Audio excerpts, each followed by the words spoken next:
cepat ikan gabus. Lebih cepat lebih bagus. Buat batas pantun. Bismillahirrahmanirrahim. Assalamualaikum warahmatullahi wabarakatuh. Waalaikumsalam warahmatullahi wabarakatuh. Alhamdulillahilladzi arsala rasulahu bil huda wa dinil haq liyudhhirahu 'ala dini kullihi wa kafa billahi shahida. Asyhadu an la ilaha illallah wa asyhadu anna Muhammadan abduhu wa rasuluh la nabiyya ba'da. Allahumma shalli 'ala sayyidina Muhammad wa 'ala ali sayyidina Muhammad. Yang kami hormati, yang kita semua hormati, pertama Ustaz Fuad Ali, sering disebut Habib, ya, Masya Allah Habib beneran. Ini bukan Habib Ribo, Kepala Habib Janggut. Habib Janggut. Kepala Divisi Mu'alaf Center Masjid Marala. Ya. Juga ada Buya Diki, beliau gelarnya Prof, ya, tapi bukan profesor, provokator. Kami menghormati beliau karena beliau yang memprovokasi kita supaya sama-sama berkumpul di tempat yang mulia ini, sehingga kita semua bisa bertatap muka dalam keadaan sehat walafiat. Alhamdulillah. Juga yang kita hormati Al-Ustaz Al-Mukarram Ustaz Ihsan Ashari, MPD. Beliau sangat pede banget karena Master of PD, ya, Master Pendidikan. Beliau adalah guru saya, guru ngaji saya. Kemudian beliau ini kepala sekolah, juga salah satu pengurus di Pondok Pesantren NBK. Juga beliau pemilik Yayasan Sirajul Ummah. NBK. NBK itu tadi saya apa? Nusaibah. Salah. Nusaibah binti Ka'ab. Salah. Ya. NBK, ya. NBK. Iya, Nusaibah binti Ka'ab, ya. Bukan BNN ya, bukan. Tadi BNN. Iya. Masya Allah. Ini udah nggak connect nih, gara-gara ngantuk. Ya, baik. Syukur kepada Allah Subhanahu wa taala, senantiasa kita biasakan, kita dawamkan, karena atas izin Allah Ta'ala kita semua bisa berkumpul bersama di sini dalam keadaan sehat walafiat, tidak kurang satu apapun.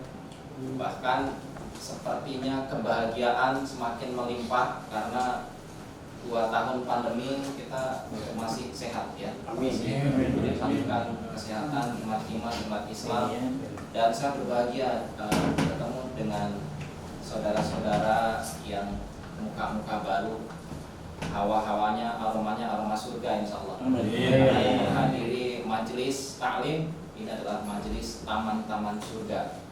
Salam dan salam kita aturkan kepada junjungan kita Nabi besar Muhammad sallallahu alaihi wasallam serta seluruh keluarga beliau, para sahabat, para tabi'in, dan kelak mudah-mudahan kita diakui oleh baginda Nabi sebagai umatnya dan mendapatkan syafaatul utsma di yaumil akhir kelak. Amin ya rabbal alamin.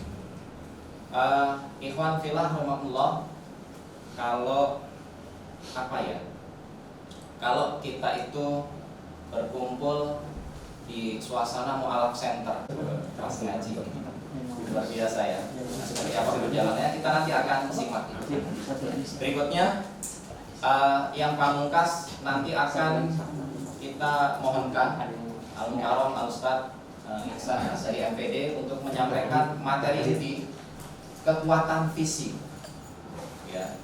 Kita semua tadi sudah makan dengan makanan bervisi, ya. Bergizi. Oh, gitu. Nah, nanti akan disambung kekuatan visi supaya makanan yang masuk itu betul jadi sumber energi menyongsong visi seorang muslim di masa yang akan datang. Takbir. Allahu Akbar. Nah, begitu dong, ya. Kadang takbir itu untuk menyemangati diri saya sendiri, juga untuk menghilangkan rasa kangen. Baik. Tidak berpanjang kalam, kami mohon Al-Ustaz Fuad Ali untuk menyampaikan sambutan. Tafadhol.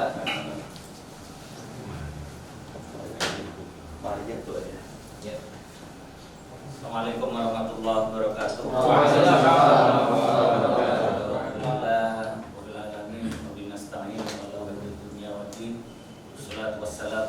asyrofil anbiya'i wal mursalin wa ala alihi washabihi ajma'in. Alhamdulillah, saya ucapkan terima kasih jazakumullah khairan kepada semua saudara-saudara kita yang datang dari Tangsel, dari Jakarta, menyempatkan waktunya hari ini untuk hadir di acara perdana Akidah Mu'alaf Coaching yang insya Allah bisa bermanfaat. Kita mengadakan acara ini, mengadakan program ini semata-mata tujuannya untuk thalabul ilmi dan menuntut ilmu, untuk mencari keridhaan Allah. Kita sama-sama belajar semua di sini. Alhamdulillah. Juga terima kasih kepada Ustadz Ihsan, barakallahu fiikum, sudah mensupport acara ini beserta ustadz-ustadz yang lain. Ada beberapa pemateri nantinya di 14 sesi ke depan. Insyaallah mudah-mudahan kita diberi istiqomah terus datang setiap ahad di sini, sama datang ke sini untuk meluangkan waktu untuk menuntut ilmu. Yang bukan itu saja, kita ke depannya juga kita punya berbagai program, termasuk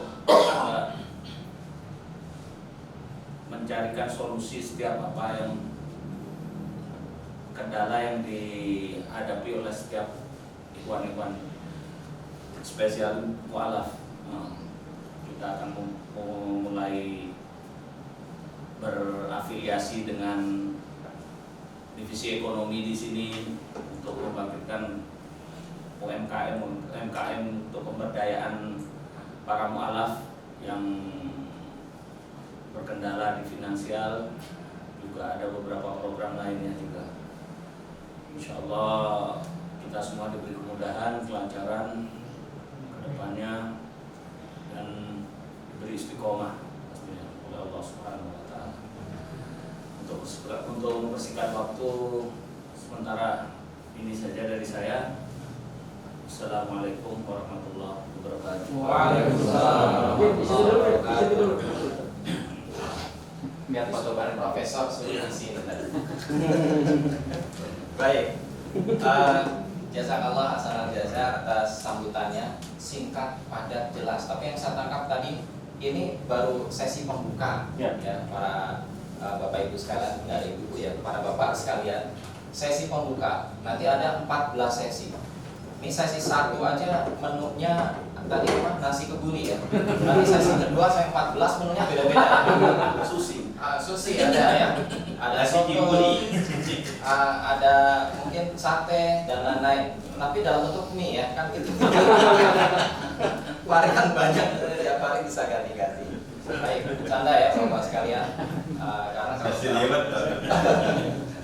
insya Allah 14 sesi, 14 menu nanti ya. Entah nanti keluarnya mie ABC atau apa nggak tahu. Baik, sambutan yang kedua kita akan dengarkan sama-sama, simak sama-sama dari Buya kita, Buya Diki. Tafadhol Buya. Ya.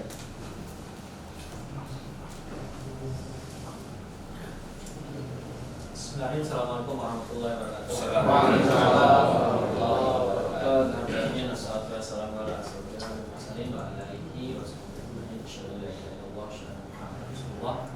Allahumma shalli ala Muhammad wa ala Iya, kenapa saya harus bicara gitu ya? Saya harus sampaikan bahwa saya harus bertanggung jawab terhadap, karena saya memulai, saya mengusulkan gitu, jadi saya harus mengawal ini sampai terakhir. Nah teman-teman, saya bahagia sekali hari ini bisa ketemu. Saya nggak tahu tiap hari yang hadir 20 orang, mungkin sebagian yang saya ingat datang sama Adul aja nih. Ustaz Nabi, selamat datang ke Afan bersama. Ini yang beliau ini pembimbing Dr. Afan. Masya Allah. Teman-teman begini, tadi sudah saya sampaikan. Jadi kita santai aja. Ini adalah program, kalau saya menyebutnya kayak maraton ya. Maraton itu lari terus. Jadi fisik mental kita harus kuat. Bukan sprint itu 100 meter lari udah selesai, enggak gitu. Nah tadi disampaikan insya Allah ada 14 bahkan mungkin 15 enggak menutup. Terus ngapain gitu? Nah ini saya diajarin guru saya Risan juga. Ternyata innamal a'malu tergantung niatnya apa. Jadi katanya kalau niatnya mengkaji ilmu gitu ya, maka setiap pohon, setiap rumah yang dilewati itu beristighfar untuk kita, mendoakan kita. Bayangkan itu berapa pohon yang dilewati, berapa rumah, berapa orang gitu. Asal niatnya itu. Yang kedua itu kalau dengan kacamata batin di sini itu para malaikat itu mengepakkan sayapnya mendoakan kita juga di majelis ilmu itu. Kita aja nggak tahu. Yang tahu mungkin Habib ya udah lihat para malaikat. kita nggak tahu ya.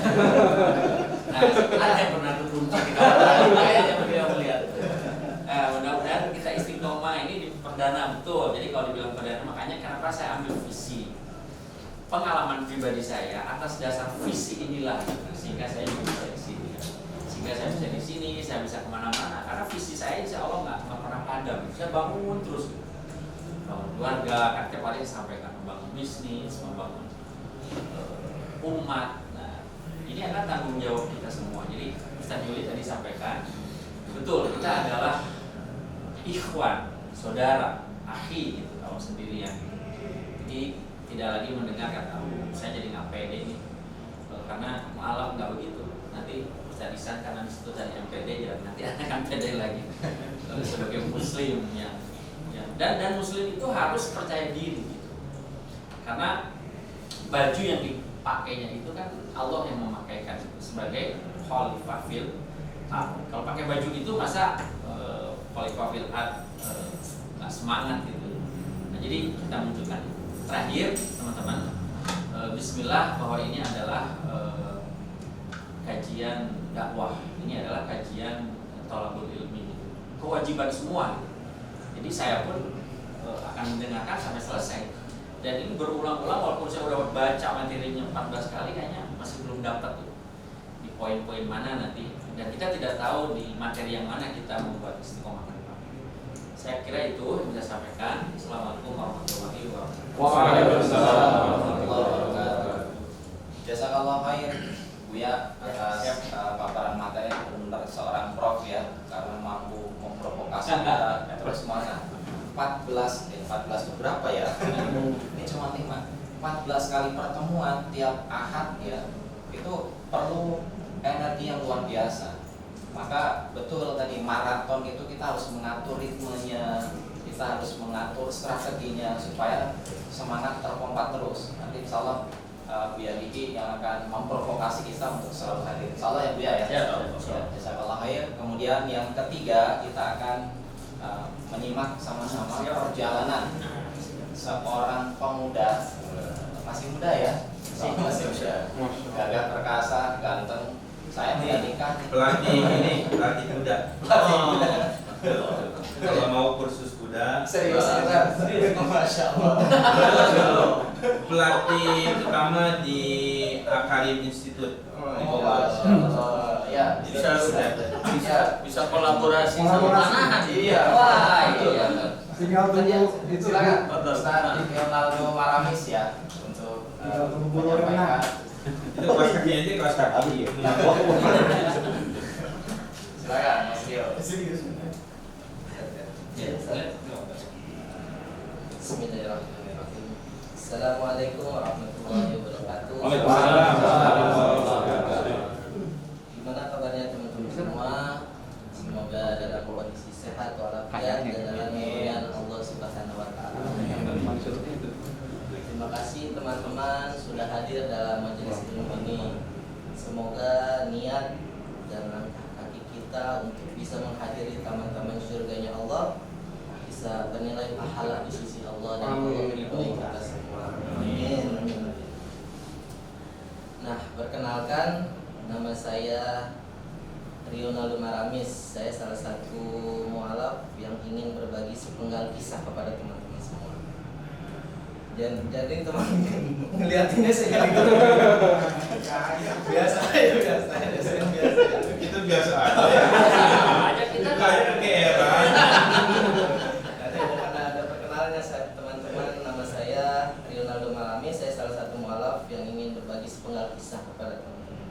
Semoga dari cerita yang saya share ini bisa menjadi sebuah pelajaran buat teman-teman, dan dari cerita yang saya share bisa teman-teman ambil ibrahnya. Bermula ketika sekitar 15 tahun yang lalu, kala itu saya masih duduk di bangku kelas 6 SD dan berusia 11 tahun. Berarti kalau pada itu 11 tahun, berarti sekarang umur saya berapa teman-teman? 17 tahun. Umur saya sekarang 26 Ustaz. Jadi sekitar 11 tahun lalu itu pertama kali saya bermualaf. Sedikit saya mundur ke belakang menggambarkan profil keluarga saya. Bahwasannya saya hadir di keluarga dengan kondisi yang tidak baik-baik saja. Ibu ayah saya memutuskan untuk berpisah ketika saya kecil. Dan di sini keluarga saya berkeyakinan yang berbeda. Dari keluarga ayah berkeyakinan Nasrani dan keluarga ibu saya berkeyakinan Islam. Dan qadarullah, pengasuhan itu jatuh kepada keluarga ayah saya, dan disitulah saya menjadi sebuah keluarga yang Nasrani, yang dididik tumbuh besar, tumbuh remaja di keluarga Nasrani. Maka otomatis saya mengikuti keyakinan mereka. Nah, kembali ke cerita awal tadi, ketika umur 6 SD itu, umur 11 tahun, ibu saya meminta izin kepada keluarga dari ayah untuk menghadiri sebuah acara. Meminta izin, dan singkat cerita saya menghadiri acara tersebut. Acara tersebut ialah hitanan masal. Jadi kala itu saya dihitan, kelas 6 SD saya baru dihitan teman-teman. Setelah dihitan, tanpa sepengetahuan saya ini, ibu saya ternyata menghampiri sebuah ustadz dan meminta ustadz tersebut yang membimbing acara untuk mensyahadatkan saya. Disitulah mungkin saya belum terlalu banyak bisa memilih. Saya mengikuti apa arahan ibu saya. Disitulah pertama kali saya bersyahadat. Namun setelah itu yang saya sayangkan ialah setelah saya bersyahadat, saya dikembalikan oleh keluarga dari ayah saya, yang dimana notabene keluarga dari ayah saya ini masih berpahaman keyakinan Nasrani. Disitulah ketika saya bermualaf, saya masih masuk gereja. Ketika saya telah bersyahadat, maksudnya ketika saya bersyahadat, saya masih masuk ke gereja. Ketika saya bersyahadat, saya masih mengikuti hari raya mereka. Karena memang lingkungan ini lingkungan yang tidak mendukung saya untuk bisa belajar Islam. Singkat cerita, saya tumbuh besar, tumbuh menjadi seorang remaja yang kurang peran dari kedua orang tua saya. Di situ saya mencari sebuah kesenangan dan kebahagiaan di dunia itu di luar rumah, bukan di dalam rumah. Karena di dalam rumah ini saya tidak mendapatkan satu kondisi peran dari kedua orang tua saya. Berjalan waktu, saya tumbuh besar, remaja. Kebetulan saya tinggal di daerah Jakarta. Mungkin teman-teman tahu sendiri bagaimana kondisi pergaulan lingkungan Jakarta. Yang pada saat itu saya kehilangan arah, tidak ada orang yang bisa mengarahkan saya. Maka di situ saya terjerumus dalam pergaulan Jakarta. Dan mungkin tahu teman-teman bagaimana kehidupan metropolitan yang begitu keras. Berjalannya waktu, saya tumbuh dengan kenakalan-kenakalan yang pernah saya alami dengan teman-teman yang tidak baik, yang mungkin Allah tidak meridhoi saya kala itu. Ada satu titik saya jenuh dan berpikir, apa tujuan saya hidup di dunia ini? Kemana saya akan pergi setelah mati nanti? Apakah selamanya saya salah arah seperti ini kan? Saya terus merenung dan mencari sebuah jawaban. Dan kala itu saya teringat, ternyata ibu saya ini sudah menikah dengan orang Sulawesi. Dengan keramaian kesenangan ibu kota, saya merasa hampa, kesendirian. Dan di situ saya memutuskan untuk hijrah ke tempat ibu saya di Sulawesi, tepatnya di Kendari teman-teman. Di situ saya bermula saya berangkat ke Sulawesi. Berjalannya waktu, saya akhirnya diarahkan oleh ibu saya ini dan diperkenalkanlah saya ke satu keluarga yang beliau salah satu pengusaha di Sulawesi.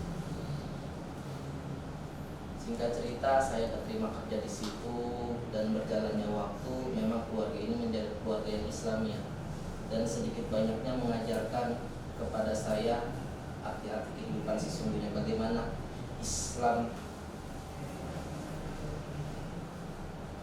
Islam bisa memandang hidup tidak hanya perkara ibadah saja. Saya diperkenalkan dengan keluarga tersebut dan saya melihat akan tertariknya Islam. Agama ini sangat sempurna. Agama ini mengajarkan dari perihal terkecil sampai terbesar pun diatur dengan agama ini. Teman-teman tahu sendiri bahwasannya dalam Islam dari perkara kita masuk kamar mandi sampai perkara negara pun kita telah diatur. Bukan begitu sempurnakah agama ini? Maka di situ ada sedikit ketertarikan saya untuk terus mendalami dan alhamdulillah mungkin ini rencananya Allah. Dari saya dari Jakarta, saya terbang ke Sulawesi dan dipertemukanlah dengan lingkungan yang mendukung saya untuk terus semangat dan menjadi excited untuk belajar agama. Dan disitulah saya dipertemukan satu guru, satu ustadz yang disitu saya konsultasi kepada beliau untuk minta pendapat. Saya ceritakan masa lalu saya, ceritakan masa lalu kelam saya dan bagaimana pendapatnya ustadz dan bagaimana yang harus saya lakukan. Maka ustadz itu menganjurkan untuk saya bermualaf yang kedua kali. Disitulah saya bermualaf yang kedua kali. Jadi di sini perjalanan hidup saya bermualaf bersyahadat itu 2 kali teman-teman. Pertama di kelas 6 SD itu, namun berjalannya waktu karena nggak ada yang membimbing saya dan saya hidup di lingkungan yang tidak mendukung. Terus akhirnya saya ketemu dengan lingkungan yang mendukung, terus sampai saat ini saya terus belajar. Di sini poin yang ingin saya sampaikan ialah pertama, saya teringat tentang hadis Rasulullah bahwasanya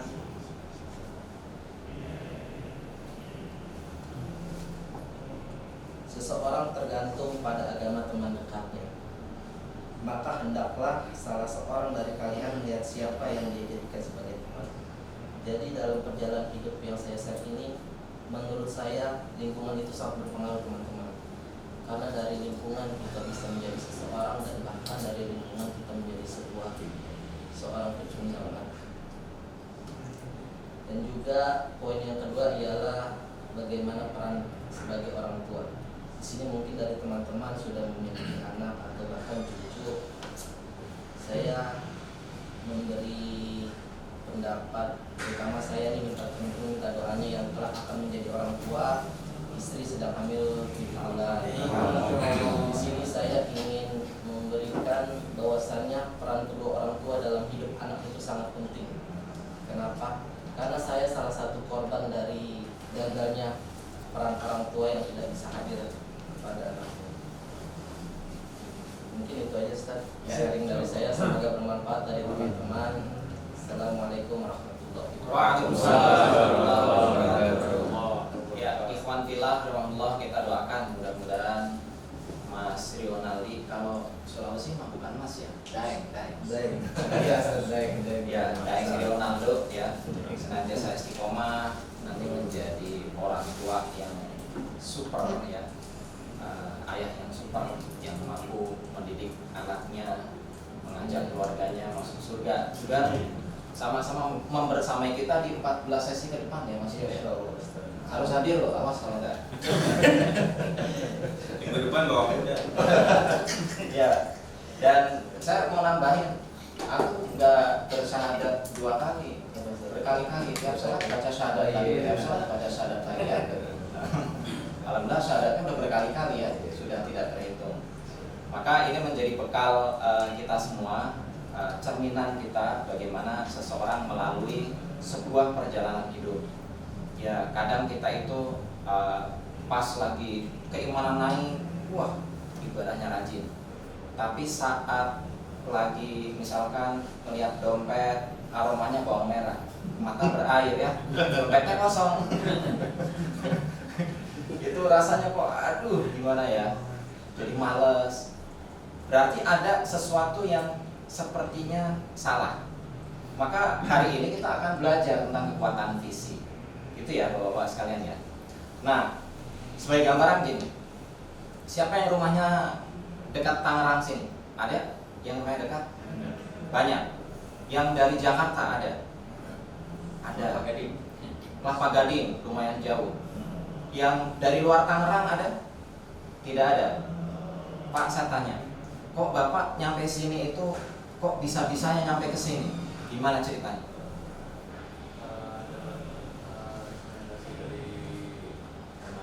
Oke, dapat info dari teman, langsung datang ke sini, ujuk-ujuk nyampe. Ya. Atau misalkan begitu keluar rumah, Bapak tahu, saya harus nyampe Masjid Marala, ada satu tujuan yang ingin dicapai. Seperti itu kira-kira? Nah, kurang lebih begitu.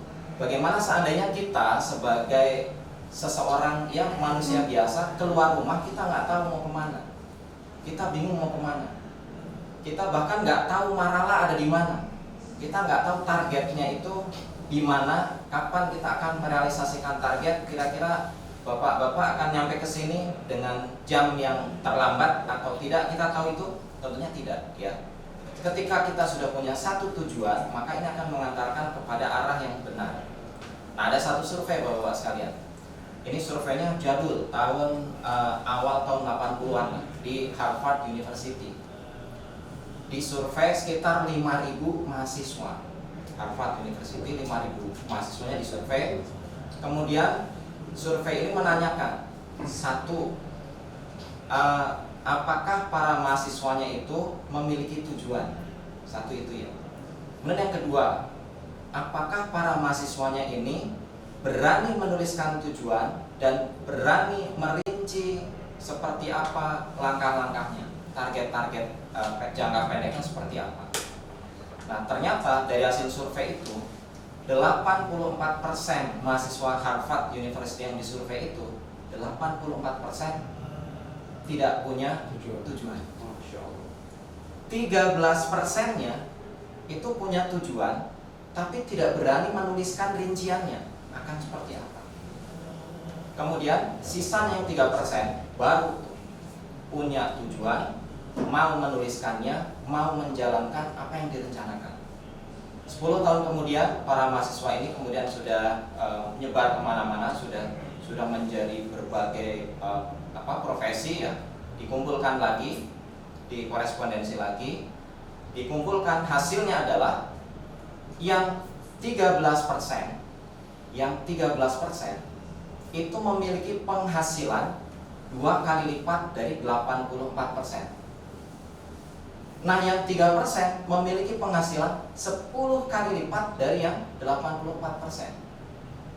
Betapa hebatnya sebuah kekuatan visi, sebuah tujuan.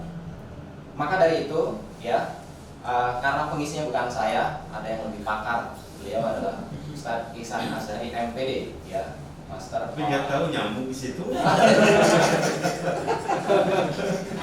Saya hanya mengatakan pentingnya kita memiliki tujuan, gitu ya. Nah, harus ngopi ini. Ya, kita sambut Ustaz Ihsan Azhari dengan takbir. Allahu Akbar. Kepada Ustaz. Duduk apa boleh nyanyi aja ya? Saya nanya, Ustaz. Boleh duduk. Silakan. Mohon maaf duduk ya. Karena membuat 93 kalau pegel. Bismillahirrahmanirrahim. Assalamualaikum warahmatullahi wabarakatuh. Alhamdulillah. Alhamdulillahilladzi hadana li hadza wa ma kunna linahtadiya laula an hadana. Asyhadu an la ilaha illallah wahdahu la syarika lah wa asyhadu anna Muhammadan abduhu wa rasuluh. Allahumma shalli ala sayyidina Muhammad wa ala alihi wa sahbihi ila yaumil qiyamah. Rabbi ishrah li sadri wa yassir li amri wahlul 'uqdatam min lisani yafqahu qawli. Bismillahi ma syaa Allah la yasriqul khaira illallah. Bismillahi ma syaa Allah la yasriqus su'a illallah. Bismillahi ma syaa Allah ma kana min ni'matin fa min Allah.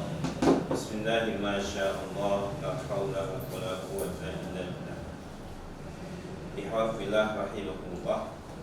Pertama yang wajib kita utamakan senantiasa pujian dan syukur kita panjatkan kehadirat Allah Rabbul Ghafur.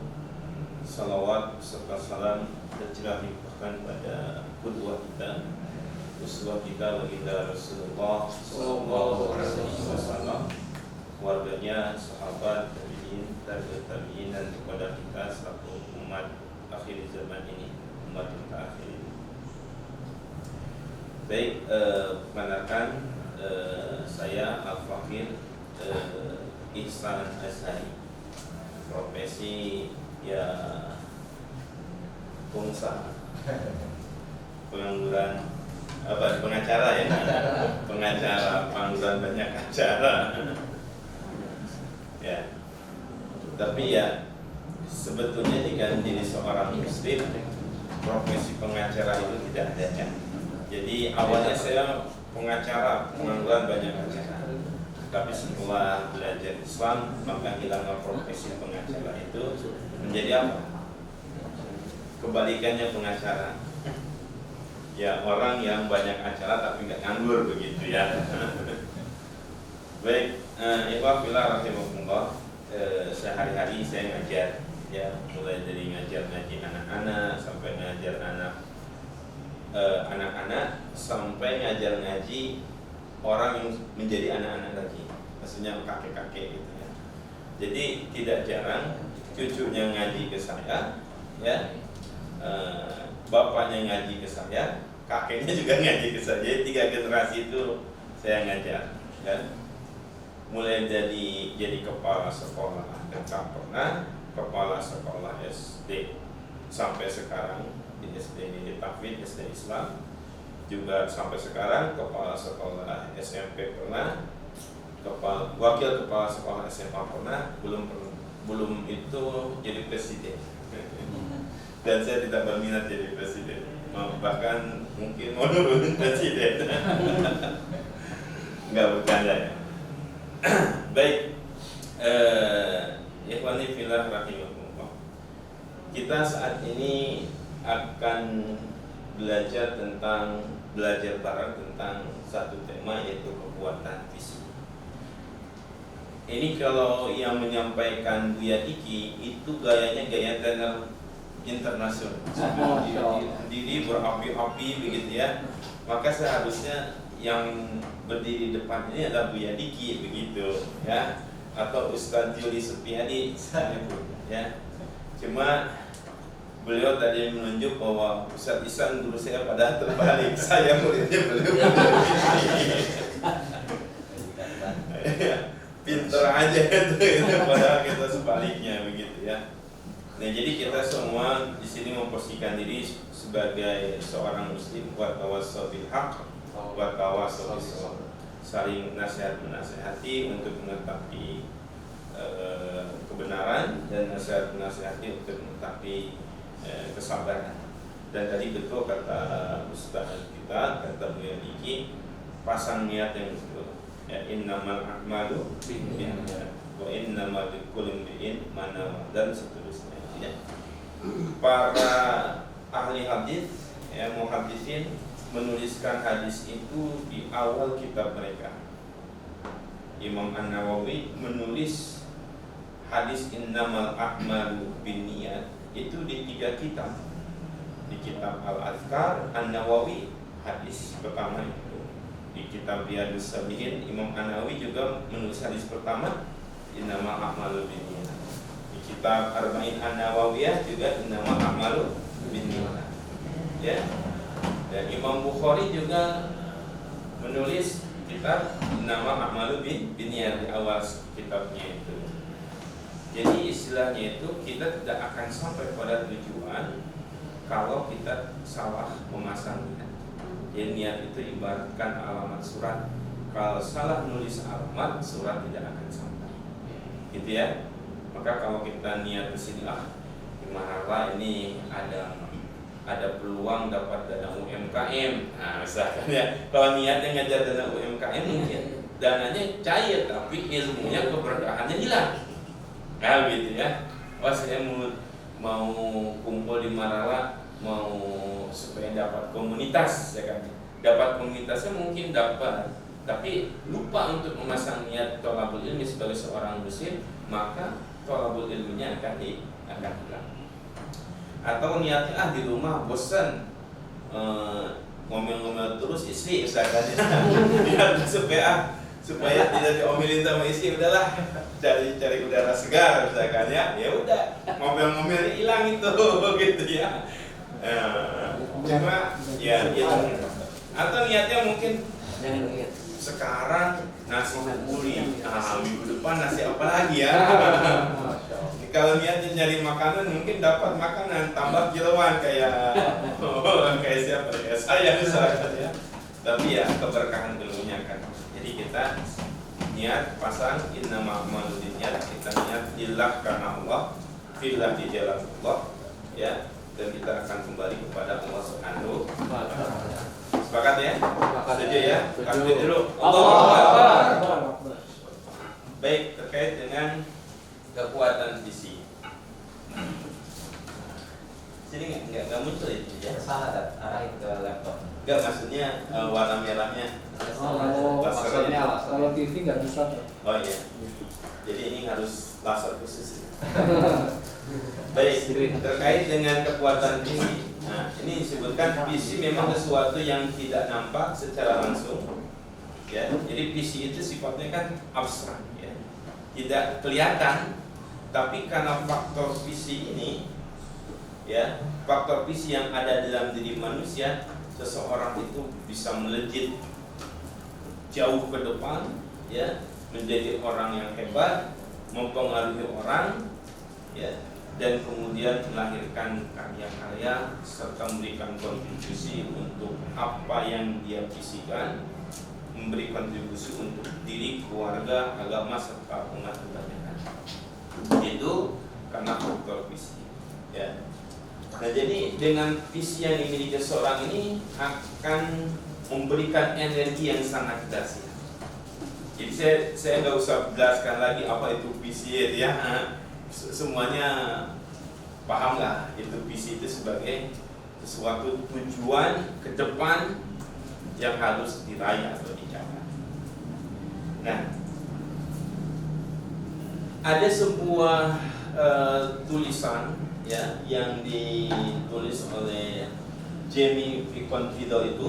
Beliau seorang trainer juga, seorang konsultan juga ya, sampai saya buka-buka buku-bukunya, baca-baca bukunya luar biasa juga ya. Apa buku yang terkenal itu, Buya Tiki? Lupa saya. Antum masih ingat? Saya belum tahu kan. Oh gitu ya. Ya istilahnya itu Saya tahunya seminar, putranya Buya. Oh gitu. Beliau seorang trainer motivasi gitu ya, mengarang banyak buku, banyak karya. Atau Mas Richard masih ingat buku yang beliau viral itu? Kalau saya ingatnya setiap naik klien pasti ada majalah, ada tulisan beliau kan.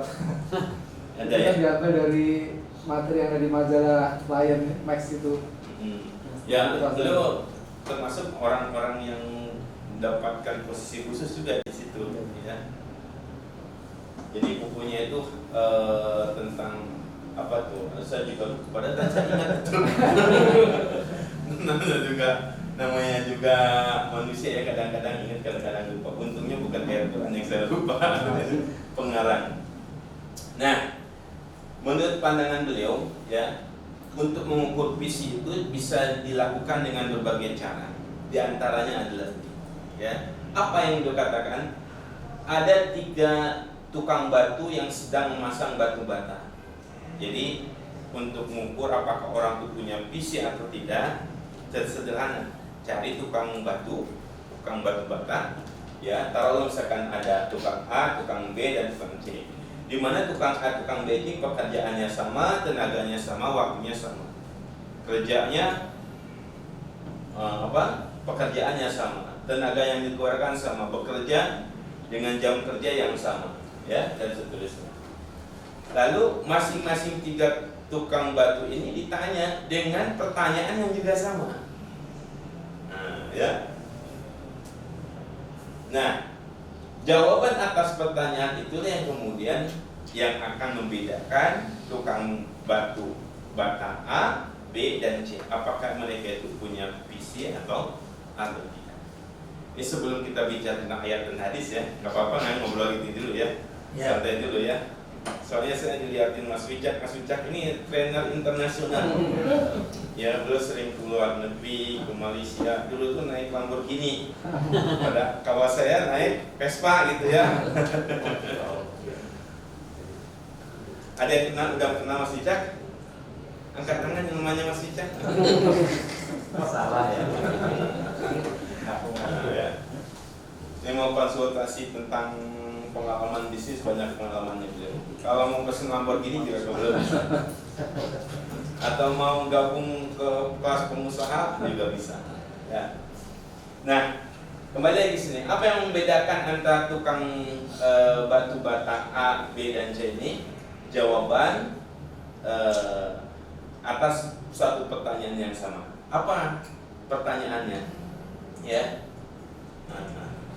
Pertanyaan contohnya sederhana. Misalkan, nggak apa-apa saya ilustrasikan ya, A, B, C. Kalau kesini saya agak segan soalnya. Bila gini-gini juga, wah luar biasa. Umarnya batu cepet. Masya Allah. Kalau ada kemaksiatan berlangsung lagi paling depan. Ya. Kalau ini betul tadi ya, pelatih kuda di Karim Institute ya. Jadi kalau mau belajar kuda dulu. Soalnya murid-murid saya, anak-anak tahfidz bukan salah satu, banyak juga yang belajar penjelasan. Salah 3 Salah 3 lah kalau nggak salah. Nah, kata beliau kalau mau naik kuda itu supaya bisa dari 0 sampai ke mahir butuh berapa menit? 10 menit. 10 menit, bayangkan. Olahraga sunnah itu 10 menit udah terampil ya. Udah bisa mengendalikan. Oh, bisa mengendalikan.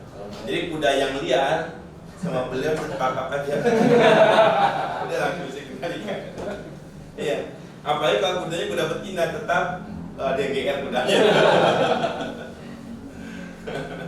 Nah, ini tukang batu bata A, tukang batu bata B, tukang batu bata C. Saya tanya dengan pertanyaan yang sama. Tukang batu bata itu kan memasangkan batu kan? Nah, ditanya tukang batu bata, untuk Mas lagi ngapain? Kata tukang batu bata, mata lu disimpan di mana? Udah tahu saya lagi masang batu bata. Nah, dipastikan jika jawaban seperti itu, orang tersebut tidak memiliki visi dan kerjanya akan asal-asalan. Ya kan? Kerjanya akan asal-asalan. Dikit-dikit udah jam 4 sore belum ya? Mau pulang. Pikirnya seperti itu. Contoh. Tapi saya yakin kalau Mas Rio jauh seperti itu ya. Contoh. Nah, Mas Haji ya. Nah, jadi nama Islamnya Abdul Wasi. Panggilannya Haji. Nah, ditanya, Mas sedang ngapain? Ini saya sedang membuat sebidang apa? Sebidang apa namanya? Dinding. Sebidang dinding yang lurus, yang kokoh. Nah, ketika jawaban Mas Haji seperti itu, saya sedang membuat sebidang dinding yang panjang, yang kokoh, rapi. Jadi dipastikan Mas Haji ini memiliki sebuah visi. Jadi bukan hanya masang batu bata saja, paham ya? Ya. Dia akan berpikir saya akan masang batu bata, dan karena dia punya visi apa, batu bata yang kokoh, batu bata yang lurus, batu bata yang tidak ada benjol-benjolan, yang keker, yang bagus gitu ya. Maka beliau menganggap bahwa satu batu bata mempengaruhi kekokohan batu bata yang lain, mempengaruhi jadinya dinding menjadi dinding yang kokoh, yang karyanya itu kemudian bisa dilihat oleh dirinya memuaskan dan orang lain juga memuaskan. Tentu kualitas kerjanya Mas Haji dengan Mas Dio berbeda, kan gitu ya. Kalau Mas Dio asal pasang aja, mau jadi belok mau rapi atau tidak, kan gitu. Karena posisinya adalah memasangkan batu bata saja. Beda dengan Ustaz, dengan Mas Haji. Nah, kalau ini Mas Hidayat. Nama aslinya Hidayat. Sarifuddin Hidayat. Bukan Hidayat Wahid. Sarifuddin Hidayat. Nah, Pak Hidayat pasti tanya, sedang apa Mas Hidayat? Jawabannya, saya sedang membuat sebuah gedung yang indah, yang paling kokoh, yang paling indah di kota ini. Wah, tentu Mas Hidayat ini bisa dikatakan kualitas kerja, kerapihan, kemudian kinerjanya bisa lebih dipastikan lebih hebat, lebih tinggi ketimbang dua orang yang sebelumnya. Dia ketika meletakkan satu batu bata, dia visi kedepannya ini harus menjadi bangunan yang paling indah, yang paling rapi. Kan itu kan, maka hati-hati.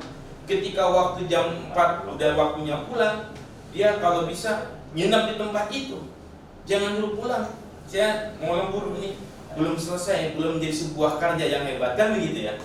Ini mempengaruhi kesungguhan bekerja, totalitas bekerja, pengorbanan yang dilakukan. Itu tergantung persepsi dia, bergantung visinya ini mau apa.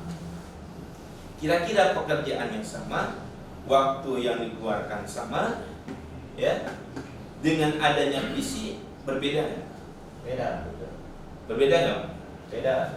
Ini kita belum masuk ke materi, baru pengantarnya. Beda apa tidak? Beda.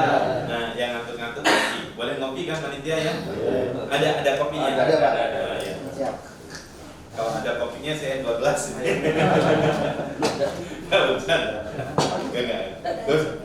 Enggak usah bikin kopi sekarang, belum pada ngantuk. Disiapin. Ya, baik. Oke. Ini contoh yang lain. Masih dari tulisan tadi, masih dari tulisan Jamie Kompindo juga, ya. Dalam buku yang dia tulis, kebetulan kisah ini dipaparkan oleh salah seorang guru kami, ya, Ustaz Dwi Condro PhD. Beliau menuliskan dan menceritakan kisah ini, ya.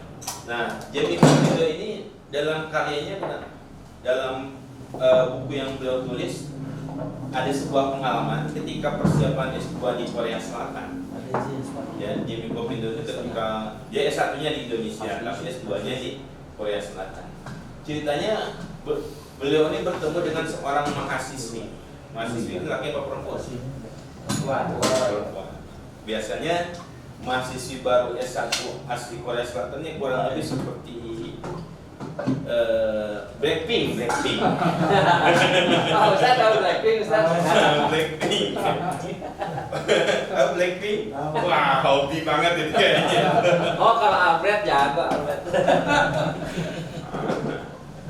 Nah, bertemu dengan mahasiswa baru S1 asli Korea Selatan.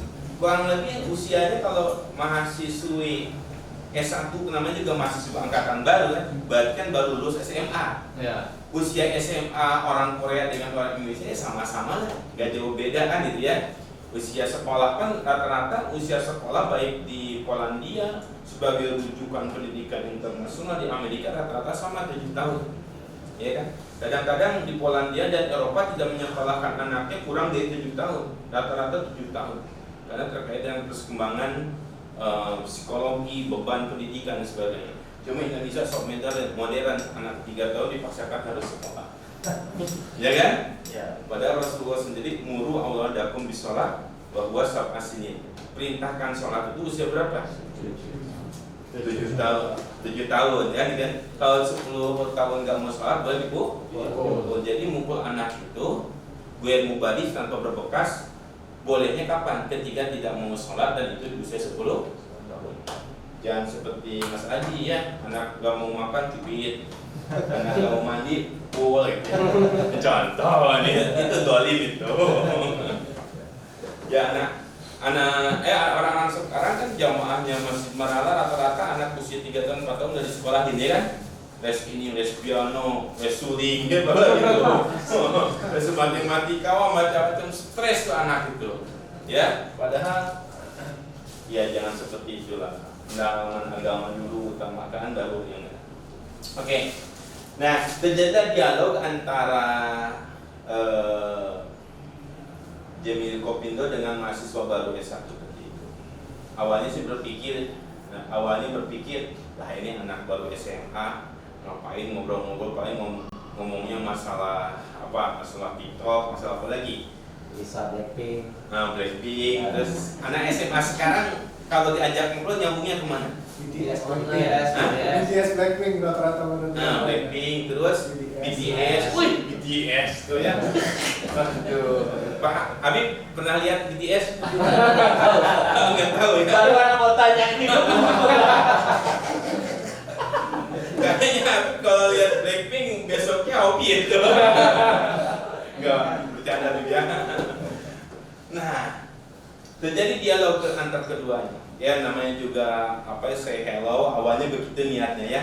Orang yang di pinggirnya yang masa nggak tegur sapa gitu ya, tegur sapa kenalan. Terjadi dialog antar kedua.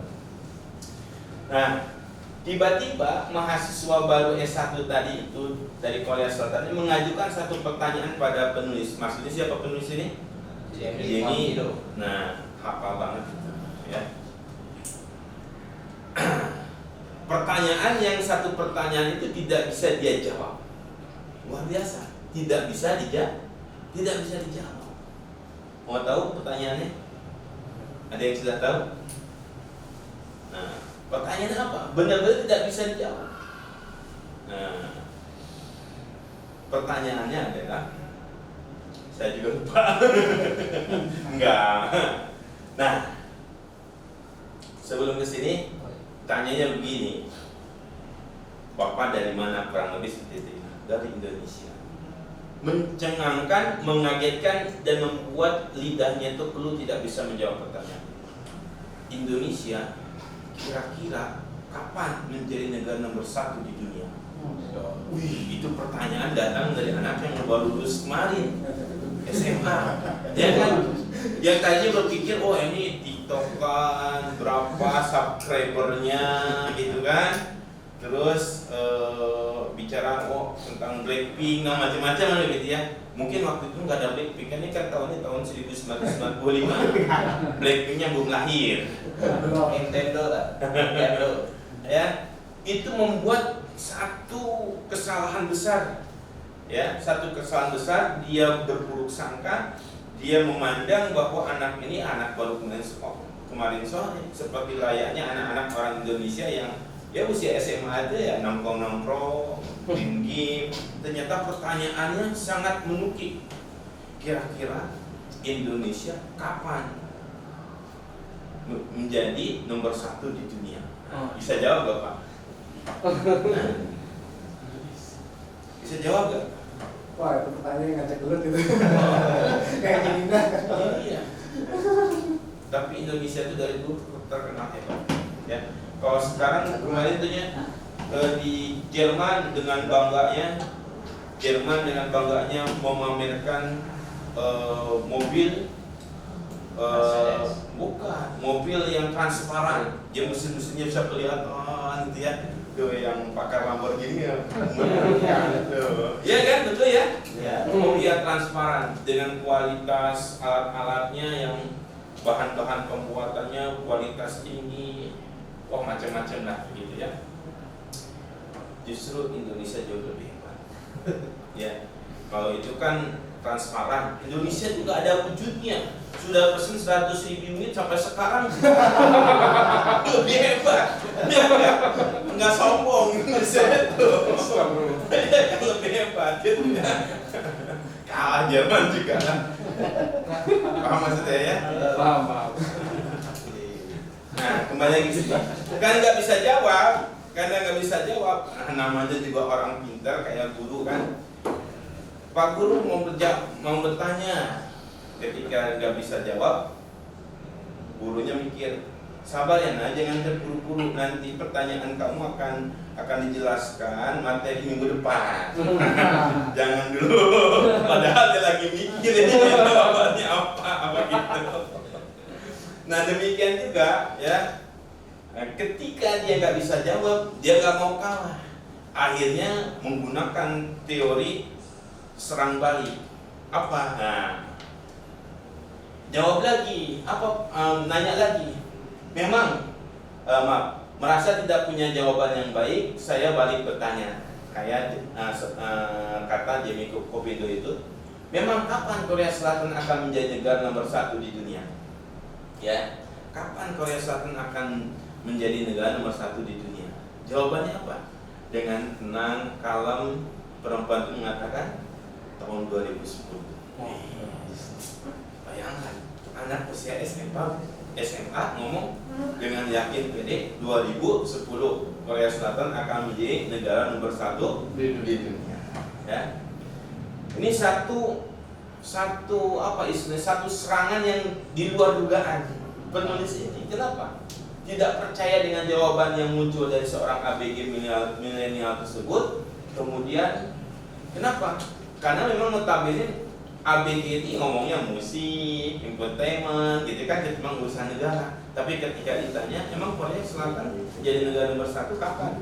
Tahun 2010. Ya, mungkin asalnya berpikir, ini mah isapan jempol doang, ngaku-ngaku atau hanya omongan doang, realitasnya nggak seperti itu. Namun ternyata salah. Apa yang terjadi? Nah, tahun 2005 ya Jimmy Kopindo balik lagi kemana? Ke Korea Selatan.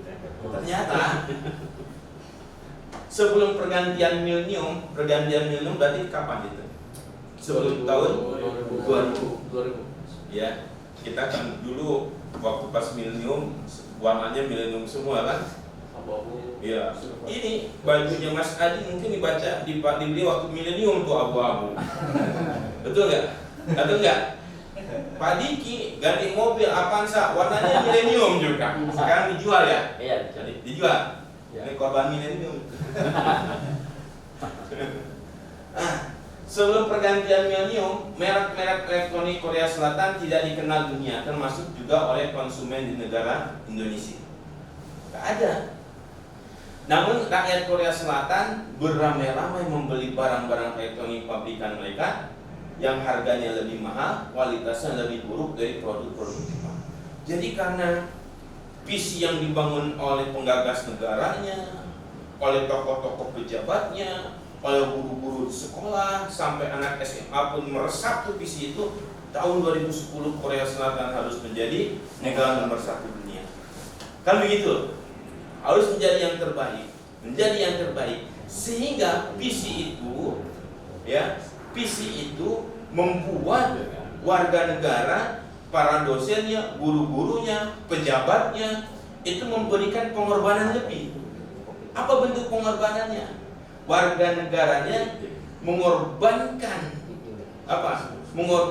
hartanya, membeli produk-produk elektronik milik perusahaan internal, perusahaan Korea Selatan sendiri, perusahaan lokal, membeli produknya walaupun kualitasnya jauh dari kualitas Jepang. Harganya lebih mahal. Kan gitu ya? Kenapa? Visi ke depan kita harus menjadi negara nomor 1 di dunia tahun 2010. Nah, kemudian Jimmy Kopindo bertanya lagi, mengapa mereka mau membeli produk yang lebih mahal dengan kualitas yang lebih rendah? Mereka menjawab bahwa memang benar produk-produk Korea Selatan saat itu lebih mahal, kualitas tidak lebih baik dibanding dengan produk Jepang. Betul, tapi ketika mereka beli produk dalam negeri mereka, ini kok ngaji nggak ada ayat Qurannya, belum. Jangan dulu tidur. Ini untuk nyambungin PC dulu nih ya, untuk nyambungin PC dulu. Nah, apabila rakyat Korea Selatan terus membeli produk-produk buatan perusahaan nasional mereka, maka perusahaan-perusahaan tersebut bisa terus berproduksi, melakukan riset, penelitian, ya, sehingga menghasilkan karya-karya yang lebih kualitas. Suatu saat nanti kualitas barang-barang elektronik itu bisa mengalahkan Jepang dan harganya pun bisa lebih murah. Mereka yakin itu. Apa? Karena mereka punya apa tadi? Punya visi. Ya. Nah, dan luar biasanya lagi, visi yang sama juga dimiliki oleh siapa? Oleh pimpinan perusahaan Korea Selatan. Karena mereka dibeli produknya dengan harga yang lebih mahal, dengan kualitas yang lebih rendah ketimbang dari Jepang, mereka punya hutang, merasa punya hutang. Saat mereka dengan terpaksa menjual produk yang lebih mahal dengan kualitas yang lebih buruk, mereka mengerti hal tersebut sebagai hutang yang harus dibayar satu saat nanti. Dengan apa? Dengan kualitas barang yang dijual lebih bagus, lebih berkualitas dengan harga yang lebih murah. Akhirnya penemuan riset keluar, hingga apa yang terjadi? Mulai dari tahun 2005 berubah semuanya. Apa? Tahun 2005 pencapaian Samsung sudah berhasil menyalip Sony. Jadi si Samsung ngelekin Sony. Ya, Samsung mengalahkan Sony. Coba sekarang buka HP panjenengan semua. Mereknya apa itu? Samsung. Oh, ini Xiaomi. Ini tidak ada Xiaomi. Saya sendiri Samsung. Coba, adakah di sini yang pakai HP buatan Indonesia? Enggak. Samsung buatan Indonesia tuh di Cikarang. Ngaku buatan Cikarang. Ya kan? Pencapaian Samsung sudah berhasil menyalip Sony. Ya, perusahaan elektronik Jepang yang selama puluhan tahun merajai elektronik dunia. Itu awalnya apa? Pengorbanan rakyat Korea Selatan. Lebih baik beli produk dalam negeri walaupun mahal. Suatu saat nanti mereka terus melakukan riset, mereka terus melakukan perbaikan sehingga luar biasa. Ya, bahkan Samsung telah menjelma menjadi raksasa elektronik yang mengagumkan. Apalagi LG yang menjadi jawara TV One.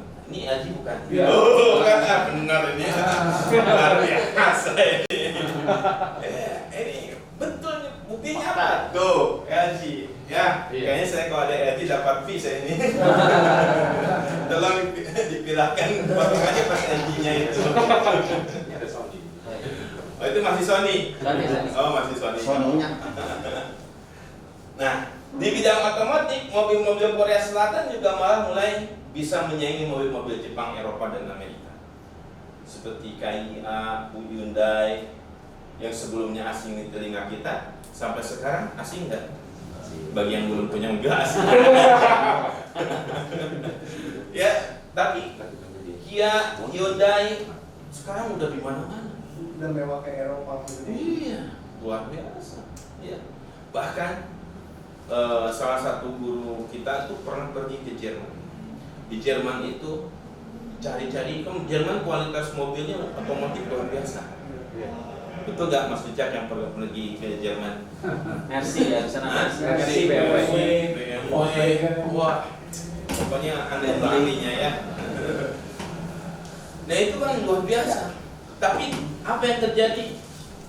Beliau mengatakan, ternyata banyak juga Hyundai di Jerman. Pasti tanya, kok Toyota nggak ada di Jerman? Nah itu ya.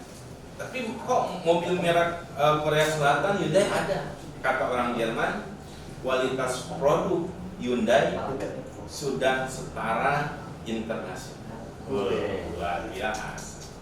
Ya. Tapi kalah sama mobil ala gaya kita.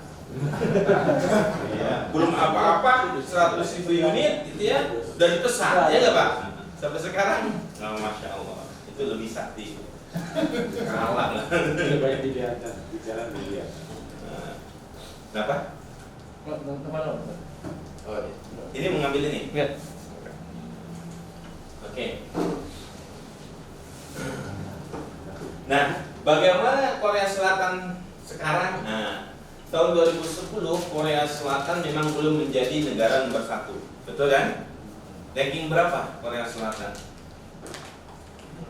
Ranking yang bocoran. Ranking berapa? Ranking ke-23.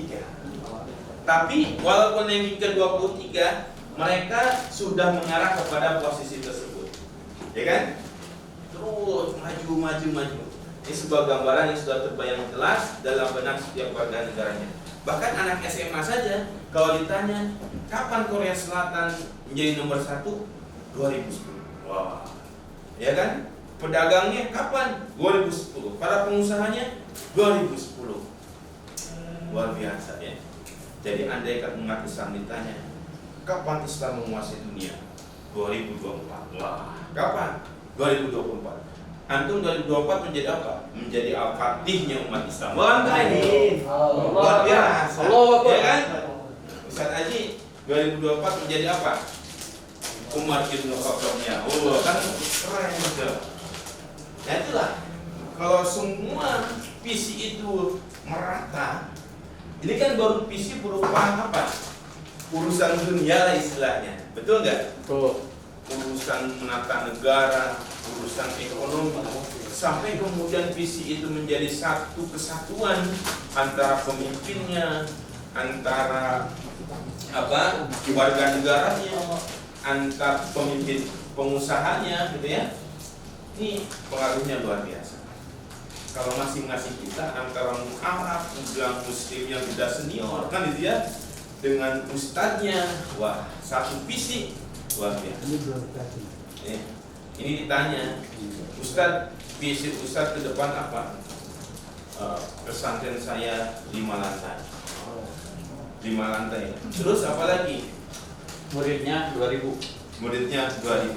Apakah cukup visi seperti itu? Gak cukup. Ya, gak cukup. Harusnya apa? Visinya itu bukan bangunan 5 lantai. Rasulullah sendiri memang ketika membangun peradaban dunia, Masjid Nabawi 5 lantai. Enggak, dari pelepah kurma. Betul enggak? Betul. Dari pelepah kurma. Tapi kok bisa menggetarkan Romawi, Yunani begitu ya? Bukan karena bangunan, tapi kekuatan visi peradaban. Luar biasa. Ya. Oke, udah mulai masuk dikit. Nah, kekuatan visi seperti itu, maka kegiatan yang kita lakukan tidaklah ubahnya seperti menyusun batu bata. Ya, baik. Nah, mengapa Korea bisa sukses? Ya, Korea Selatan bisa meraih sukses karena satu, memiliki visi yang jelas. 2010 nomor 1. Memiliki target untuk mewujudkan visi. Jadi visinya itu di breakdown. 2005 capaiannya harus apa? 2007 capaiannya harus apa? 2010 capaian harus apa? Kan begitu ya? Nah, memiliki tahapan untuk mewujudkan visi dan memiliki keseriusan untuk menjabarkan visi. Nah, kita mulai tuh.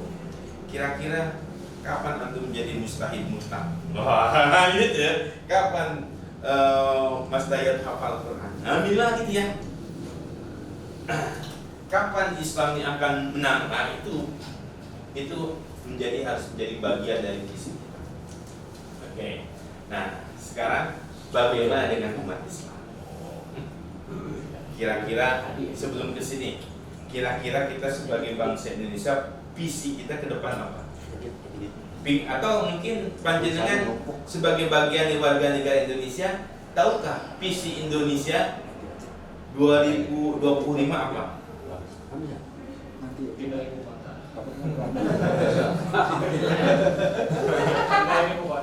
Pindah ibu kota. Wah, ini pengajian malam pengajian. Nah, sekarang bagaimana dengan umat Islam? Nah, tadi kan sebuah negara yang bernama Korea Selatan memiliki visi, dipahami oleh warga negaranya menjadi apa? Menjadi negara yang luar biasa. dengan di-share penemuan-penemuan. Bagaimana dengan umat Islam? Nah, sekali lagi, apakah umat Islam ini sudah memiliki kekuatan fisik? Jangan nanya ke orang lain. Masing-masing kita punya visi apa? Nah, saya dari Ustadz Juli dulu. Apa visi Ustadz Juli sebagai bagian dari Pak Muslim? Apa ya? Nah, visi saya nambah lagi tahun depan. Amin. Nambah apa? Belum terbayang? Belum terbayang, Pak. Oh. Mas Haji?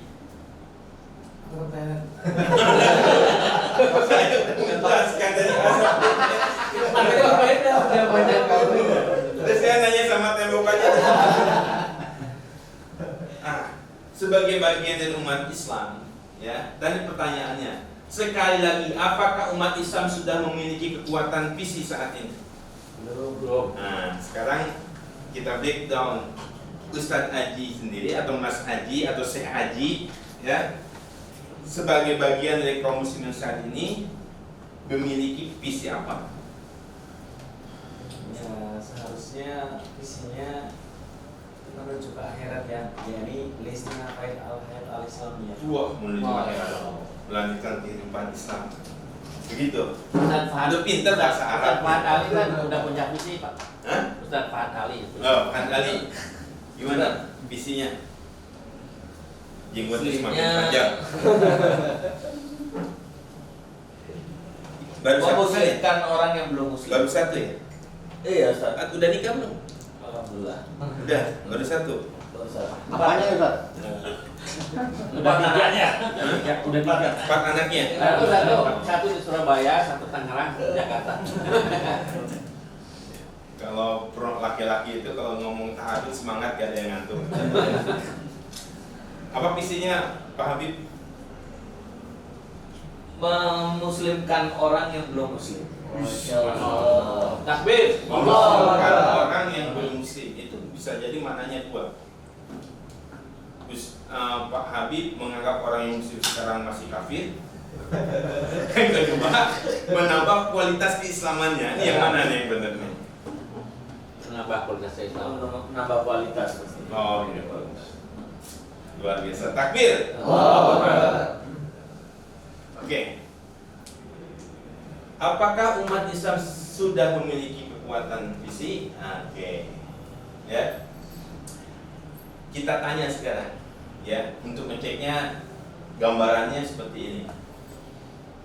Gambaran sederhana. Ada 3 ustadzah yang sedang mengajar PA. Mana yang wajah-wajahnya mirip ustadzah itu ya. Oh, kita ganti deh, jangan ustadzah ya. Ustaz. A-nya kita hilang, ustadz gitu ya. Tapi Ustaz jarang ngajak TPA kan? Kata siapa? Oh banyak ya? Saya ngajar mahasiswa, saya ngajar anak SMA, saya ngajar bapak-bapak. Saya waktu itu di yayasan kosong, nggak ada kepala sekolah TK. Nggak apa-apa deh, saya ngajar aja kepala sekolah TK. Ngajar anak SMA kan ngomel-ngomel, ini bukan seperti ini. Ya, kita habis capek dari pagi, dari kemarin ngajar, masuk anak TK. Ya anak-anak, kamu semangat. Gitu ya. Sampai anak sekarang, anak TK sekarang udah ada jadi SMP, ada jadi SMA, masih ingat ke saya. Tepuk Ustadz Ihsan, jenggot panjang, kacamata, ganteng banget. Boleh. Keren ya. Coba. Ayo praktek di. Ihsan. Jenggot panjang. Tepuk Ustadz Ihsan, Jenggot panjang, kacamata, ganteng banget. Kurang kompak. Yuk, 1, 2, 3. Tepuk Ustadz Ihsan, Jenggot panjang, kacamata, ganteng banget. hore. Nanti pulang ke rumah. Ini kayaknya Sampai orang ilfil dengan Ini pengajian apa? Ini kayaknya harus kopi ya. Harus kopi. Ini harus kopi. Belum baca betul. Kode ingat itu. Ingat itu ya. Sampai nama saya terkenal tuh. Ibunya nanyain Ustaz Isan yang mana sih? Soalnya Di rumah gitu. anaknya tepuk. Wah luar biasa. Itu tepuk yang berasal dari visi. Apa? Menjadi guru yang dirindukan oleh sang guru. Kan gitu? Masya Allah. Oke, ada 3 ustadz yang sedang mengajar di TPA. Ustadz A, B, dan C. Nah, pekerjaannya sama, tenaganya sama, waktunya sama. Apa yang membedakan? Sangat ditentukan oleh jawabannya. Ketika mereka ditanya apa yang sedang Ustadz ajarkan, coba, ini ceritanya guru TPA. Ustadz sedang ngajarin apa? Jawabannya? Ngajarin Iqra. Ngajarin Iqra. Iqra. Ustadz sedang ngajarin apa? Iqra. Sama jadi yang beda.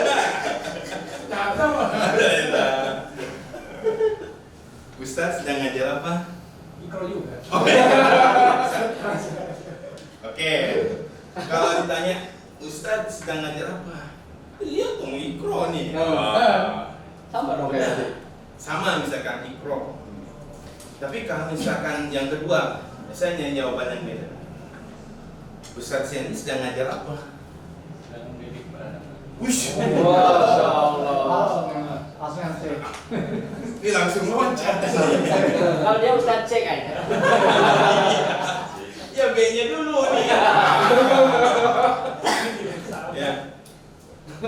Tapi yang tadi A sedang ngajar Iqra. Yang B saya sedang ngajar calon pemimpin bangsa. Wah. Saya sedang mengkader para penghafal dan ahli Quran. Beda nggak? Beda. Beda. Keren. Ya kan? Nah, jawaban C, saya sedang mengkader Al-Fatihah masa depan. Wih. Jangan itu ya. Jadi jawaban Ustadz yang punya visi dengan yang tidak punya visi beda. Jawaban Kiai, ulama yang punya visi dengan yang tidak punya visi beda. Ustadz juga manusia. Ketika ditanya 5 tahun ke depan apa yang menjadi target Anda? Santri nambah 1000, pesantren dibangun, penghasilan sudah bebas finansial. Oh, di Kiai ujung-ujungnya duit lagi. Iya kan? Iya. Ujung-ujungnya duit lagi. Kan ulama itu juga ada 2. Kiai itu ada 2. Ada ulama WA, ada ulama AW. Kalau WA, ulama wali Allah, ulama berakhir. Yang halal, yang haram, haram. Ulama berakhir. Ada ulama WA. Tadi wali Allah, ulama berakhir. Ada ulama AW. Asal warak wanfiro. Asal Warak. Nah, ada orang Arab, ada orang Arab. Nah, bahasa Arab juga warak kan? Ada orang Jawa di sini. Masih cek orang Jawa. Jawa. Warak tuh warak. Kuning nggak waraknya? Sami. Iya. Asal warak. Jadi yang penting proposalnya di ACC 5 miliar. Ya kan itu. Akhirnya apa? Dia bukan menjadi ulama yang idealis, menjelaskan hukum halal haram sesuai dengan Quran Sunnah tuntunan para ulama salaful ummah. Nah, dia geluh lidahnya kenapa? Karena tadi sudah terikat dengan proposal, sudah terikat dengan kepentingan. Akhirnya apa? Banyak santrinya karena gedungnya mewah.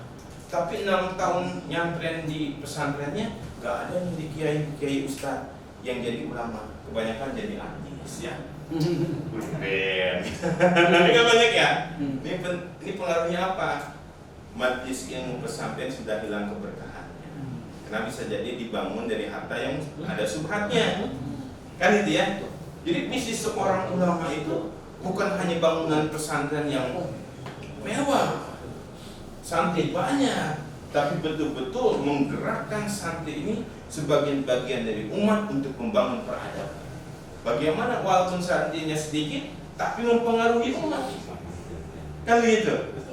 Dan insya Allah di sini para mu'alaf, para ikhwan yang hadir di sini walaupun ya jumlahnya ada 2.000 gitu ya, tapi bisa menggoyangkan Jabodetabek gitu ya, di bawah kepemimpinan Habib kita ya. Masya Allah. Habib Goti. Biar konsen. Apa ini? Kopinya pakai troli. 12 tat atau Boleh ya? Boleh. Ya ngopi dulu. Bismillah. Masih panas ya. Baru mendidih, Ustaz. Visinya bisa diminum nanti. Jam berapa? 3 kurang 5 kurang 10. 3 Kurang 10. Wah, ini harus kebut. Biasanya saya kasihkan tahu-taunya saya teror sama titit nggak ada di sini ya. Itu nggak ada. Oke. Next ya. Nah, karena kita sepakati dulu. Kita sepakati dulunya apa? Kita sebagai bagian dari umat Islam. Baju mu'alaf, goel mu'alaf, muslim yang sudah lama, muslim yang baru kita lepas. Kita semuanya muslim. Nah, sebagai muslim kita harus menyadari tentang cakupan Islam. Oh, nggak ada ya ini yang lupa saya. Cakupan Islam. Ya, saya ingin tanya dulu ke panjenengan supaya kita punya visi ke depan sesuai dengan tuntunan syariat Islam. Saya ingin tanya dulu, di benak panjenengan itu yang dimaksud dengan Islam itu apa? Pak, siapa namanya Pak? Kolombia? Merek bajunya Pak. Pak anda Pak? Max. Pak Mix. Pak Max ya. Di benak Pak Mix yang dimaksud dengan Islam itu apa? Itu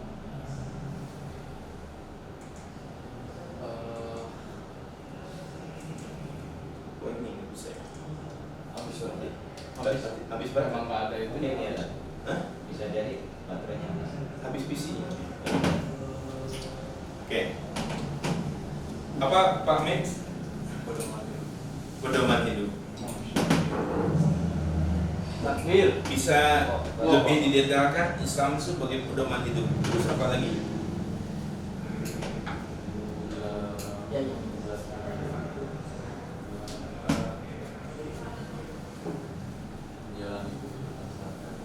Menjalani kehidupan sehari-hari dengan berpedoman pada Islam ya. Takbir buat Pak Mik. Boleh tahu Pak Mik bersahadat tahun berapa?